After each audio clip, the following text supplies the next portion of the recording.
واحد کی صورت جمع کے اندر نہیں پائی جا رہی، واحد کی صورت جمع کے اندر برقرار نہیں، لہذا یہ جمع مکسر ہوئی۔ اسی طرح اس کی دوسری مثال رجل سے رجال، یہاں پر بھی واحد کی صورت جمع کے اندر برقرار نہیں، سلامت نہیں۔ قلم سے اقلام، اقلام کے اندر بھی واحد کی صورت برقرار نہیں، یہاں پر قاف کے اوپر زبر ہے، پہلا حرف قاف ہے، جبکہ یہاں پر پہلا حرف جو ہے وہ حمزہ ہے، یہاں پر دوسرا حرف لام ہے، یہاں پر دوسرا حرف قاف ہے، یہ متحرک ہے، مفتوح ہے، اس کے اوپر زبر ہے، جبکہ یہ ساکن ہے۔ اسی طرح یہاں پر تیسرا حرف میم ہے اور یہاں پر تیسرا حرف لام ہے، لہذا اس جمع کے اندر واحد کی صورت برقرار نہیں۔ کافرون، کافرون کی جمع کفرتن بھی آتی ہے اور کافرون بھی آتی ہے۔ کفرتن یہ جمع مکسر ہوگی اور کافرون یہ جمع سالم ہوگی۔ تو اس سے معلوم یہ ہوا کہ کچھ ایسے کلمات بھی ہیں کہ جس کی دونوں طرح جمع آتی ہے، جمع مکسر بھی آتی ہے اور جمع سالم بھی آتی ہے، جبکہ بعض کلمات ایسے ہیں کہ جس کی صرف جمع سالم آتی ہے، مکسر نہیں آتی، اور بعض کلمات ایسے ہیں کہ جس کی صرف جمع مکسر آتی ہے، جمع سالم نہیں آتی۔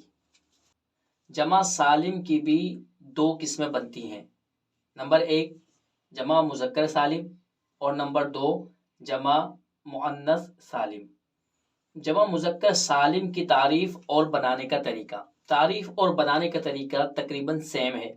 جمع مذکر سالم کی تعریف یہ ہے کہ وہ جمع جو واحد کے آخر میں واو اور نون یا اور نون لگانے سے بنائی جائے۔ بنانے کا طریقہ کیا ہے؟ یہ جمع واحد کے آخر میں واو ساکن ما قبل مضموم، دیکھیں یہاں پر مسلمون ہے، یہ واحد اسم ہے، اس کا آخری حرف میم ہے، تو واحد کے آخر میں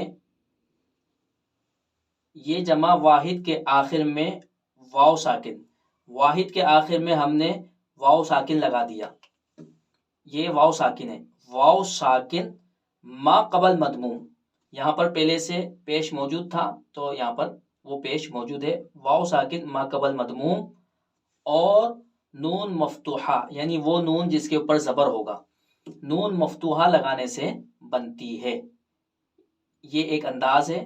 دوسرا طریقہ، دوسرا انداز یا ساکن ما قبل مکسور اور نون مفتوحہ کا اضافہ کرنے سے بنتی ہے، جیسے مسلمون ہے، اس سے ایک انداز تو یہ ہے مسلمون اور دوسرا انداز مسلمینہ۔ یہاں پر ہم نے کیا کیا، واحد کا آخری حرف جو تھا میم، اس کے بعد ہم نے یا بڑھا دی، یا ساکن ما قبل مکسور، واحد کے آخر میں پیش تھا، ہم نے یا کی مناسبت کی وجہ سے یہاں پر میم کے نیچے زیر لگا دیا، یا ساکن ما قبل مکسور اور نون مفتوحہ لگانے سے یہ جمع بنتی ہے، اس کو کہتے ہیں جمع مذکر سالم۔ اس کی مزید مثالیں انشاءاللہ تبارک و تعالی ہم پڑھتے رہیں گے۔ دوسری قسم جمع سالم کی جمع مؤنث سالم ہے، اس کی تعریف اور اس کے بنانے کا طریقہ تقریباً سیم ہے۔ تعریف کیا ہے؟ وہ جمع جو واحد کے آخر میں الف اور تا لگا کر بنائی گئی ہو، جبکہ بنانے کا طریقہ کیا ہے؟ وہ جمع جو واحد کے آخر میں الف ما قبل مفتوح اور تائے مضمومہ یا الف ما قبل مفتوح اور تائے مکسورہ لگانے سے بنتی ہو، یعنی جس طرح جمع مذکر سالم کو بنانے کے دو طریقے تھے، جمع مؤنث سالم کو بنانے کے بھی دو طریقے ہیں۔ اس کی مثال یہ موجود ہے، جیسے مسلمتن، اب مسلمتن کا آخری حرف یہ تا ہے، اس کو ہم گرا دیں گے، اس کو ہم نے گرا دیا، جمع بناتے وقت اس کو ہم گرا دیں گے۔ کیوں گراتے ہیں؟ صرف کی کتابوں میں مفصل اس کی وضاحت کی گئی ہے، انشاءاللہ یہ اپنے مقام پر آئے گا تو اس کے بارے میں بیان کیا جائے گا۔ تو واحد کے آخر میں ہم کس چیز کا اضافہ کریں گے؟ الف ما قبل مفتوح، ہم نے دیکھیں یہاں پر الف کا اضافہ کیا اور اس سے پہلے ہم نے زبر لگا دیا، واحد کے اندر بھی زبر تھا، وہی زبر ہم نے یہاں پر لگا دیا۔ تو واحد کے آخر میں الف ما قبل مفتو، یعنی خود واحد کا جو حرف ہے آخری حرف اس کے اوپر ہم زبر لگائیں گے، اور تائے مدمومہ لگانے سے بنتی ہے، یعنی وہ تا جس کے اوپر پیش ہوگا، دمہ ہوگا۔ مسلمتن سے مسلماتن۔ دوسرا طریقہ، واحد کے آخر میں الف ما قبل مفتو اور تائے مکسورہ لگائیں گے تو یہ جمع مؤنث سالم بن جائے گی، مسلمتن سے مسلماتن۔ جمع کے افراد پر دلالت کرنے کے اعتبار سے جو اس کی تقسیم ہوتی ہے وہ دو قسموں کی طرف ہوتی ہے، نمبر 1 جمع قلت اور نمبر 2 جمع کثرت۔ جمع قلت کی تعریف، وہ جمع جو 3 سے لے کر 10 تک افراد پر دلالت کرے، جیسے قلم سے اقلام، یہ جمع قلت ہے۔ اس کی دلالت 3 قلم سے لے کر 10 قلم تک ہوگی۔ اگر کوئی یہ کہے کہ عندی اقلام، میرے پاس قلم ہے، تو اس کا معنی یہ ہوگا 3 سے لے کر 10 تک کی تعداد تک قلم اس کے پاس موجود ہیں۔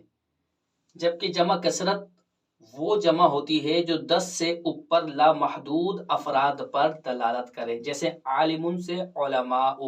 اب علماء کی دلالت 10 سے لے کر لا تعداد افراد تک ہوگی۔ کوئی اگر یوں کہے کہ فی المسجد علماء، مسجد میں علماء ہیں، تو اس کا معنی یہ ہوگا کہ 10 سے زائد ہیں اور لا تعداد ہیں، ان کی تعداد محدود نہیں ہوگی، 100 بھی ہو سکتے ہیں، 50 بھی ہو سکتے ہیں، 75 بھی ہو سکتے ہیں، 1000 بھی ہو سکتے ہیں، لاکھ بھی ہو سکتے ہیں۔ جمع قلت کے 6 اوزان ہیں۔ اوزان یعنی وزن، اس وزن پر جو بھی جمع آئے گی وہ جمع قلت کہلائے گی۔ وزن کو آپ دوسرے اندازوں میں یوں بھی سمجھ سکتے ہیں کہ ڈائی، جس طرح سے بعض چیزیں جب بنائی جاتی ہیں تو ان کے بنانے کا ایک سانچہ ہوتا ہے، ایک ڈائی ہوتی ہے، اسی ڈائی کو آپ یہاں پر وزن کا نام دے سکتے ہیں۔ تو جمع قلت کے 6 اوزان ہیں، 6 وزن ہیں۔ ان وزنوں پر، ان سانچوں پر جو بھی جمع آئے گی ہم اس کو جمع قلت کہیں گے۔ جیسے اقلام، یہ جمع ہے اور یہ اس وزن پر آ رہی ہے، بر وزن افعال۔ اطفال بر وزن افعال۔ اسی طرح غلمت بر وزن فعلت، انفس بر وزن افعل۔ یہ 3 اوزان ہیں اور 3 اوزان یہ رہے۔ السنۃ بر وزن افعلت، یہ جمع قلت کہلائے گی کیونکہ یہ جمع قلت کے وزن پر آ رہی ہے۔ مسلمون بر وزن مفعلون، مسلمات بر وزن مفعلات، یہ بھی جمع قلت ہوگی کیونکہ جمع قلت کے وزن پر یہ آ رہی ہے۔ یہاں پر ایک بات یاد رہے کہ یہ جو وزن ہے یہ جمع مؤنث، یہ جمع مذکر، یہ جو وزن ہے یہ جمع سالم کا وزن ہے۔ جمع سالم پر اگر الف لام نہ ہو تو اس کا شمار جمع قلت میں ہوگا، یعنی جمع سالم پر اگر الف لام نہ ہو تو وہ 3 سے لے کر 10 تک کے افراد پر دلالت کرے گی، اور اگر اس کے اوپر الف لام ہو تو پھر یہ وزن جمع قلت اور جمع کثرت دونوں میں مشترک ہوگا۔ مثلا اگر کوئی یوں کہے فل مسجدی مسلمون، اب دیکھیں یہاں پر جمع سالم بغیر الف لام کے ہے، تو جمع سالم جب بغیر الف لام کے ہو تو یہ جمع قلت ہوگی، لہذا اس کا معنی یہ ہوگا کہ مسجد میں 3 سے لے کر 10 تک کی تعداد میں مسلمان موجود ہیں۔ اور اگر یوں کہہ دیا جائے فی المسجد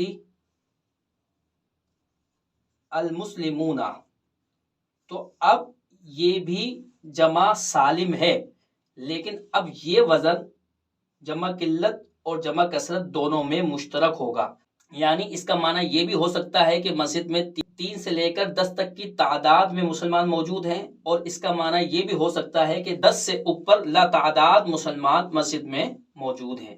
جمع قلت کے بارے میں تو ہم پڑھ چکے کہ اس کے 6 اوزان ہوتے ہیں صرف، جبکہ جمع کثرت کے کثیر اوزان ہیں، جس میں سے بعض یہ ہیں: فعال، عباد۔